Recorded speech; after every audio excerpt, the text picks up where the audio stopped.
What's going on, guys? This is Remdar speaking, Level 1 Gaming, and I wanted to quickly talk about what was latest announced. Basically, Brawlhalla's coming out with their latest crossover. It's Mega Man, and this is actually a bigger deal than you might think.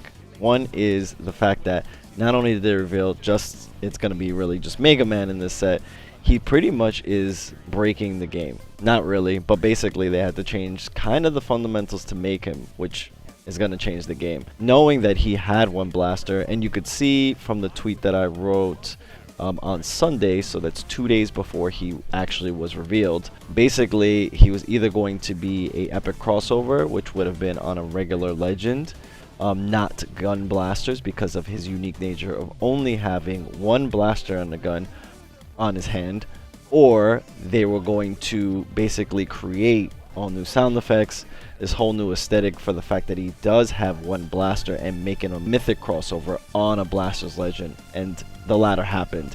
What that ends up doing is that it basically starts to create a world in which Brawlhalla now no longer stays in tune with what the game actually plays, which you have blasters do blaster things, you have swords that do sword things, and all this other stuff. Basically, Brawlhalla can go ahead and do whatever it wants.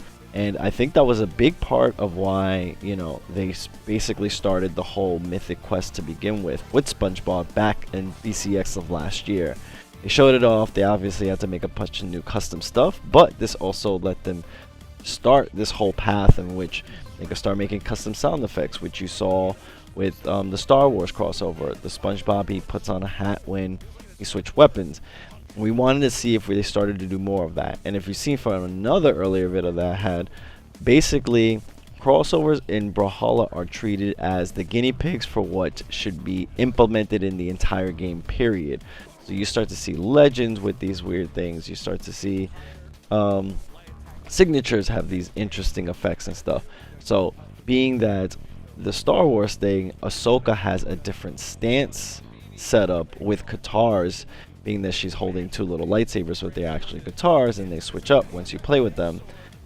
We have the same thing with Mega Man. Now he has one blaster instead of two, and he shoots in a very specific way, unique to him. We could definitely start to see that in newer legends when it comes out to that there's going to be a sword legend, and maybe he holds two swords, but he's basically technically using one. It's just the way he's holding it, and the way he uses it looks like it's different, but it does everything that the sword does.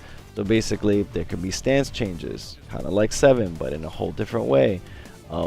Bunch of different things can definitely happen, and that's what you're gonna feel like you're gonna start seeing. And I think that that's what we're gonna see sort of in BCX and even in the next legend. You're gonna start to see these sort of different aesthetics and effects for legends where it has to do with stance effects or stance changes, and you'll see them kind of look different with a different stance and stuff like that. And that's all about the fact that Brawlhalla is just going to start breaking the mold of what they're traditionally known with, and hopefully it starts to seep into maybe their older legends. But definitely stay tuned to what that looks like.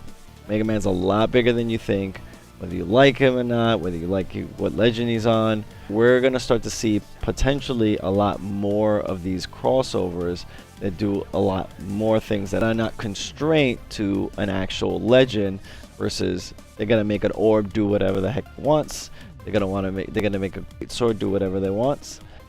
You could basically start making things like a sword be a gun blade, and technically it's a blaster's. It looks like a sword. It looks like it kind of plays like a sword, but it does gun. But it's all the same hitboxes that a gun does, and a bunch of craziness like this. I'm really excited to see what that looks like. And now that they're even starting to look into going into 64-bit client versus the 32-bit client, that'll open up a whole new door. And I think that that also has stuff to do with it as well. Check out the Mega Man. It's definitely going to be a big one, but as we're going on to BCX, I'll be talking a lot more on that.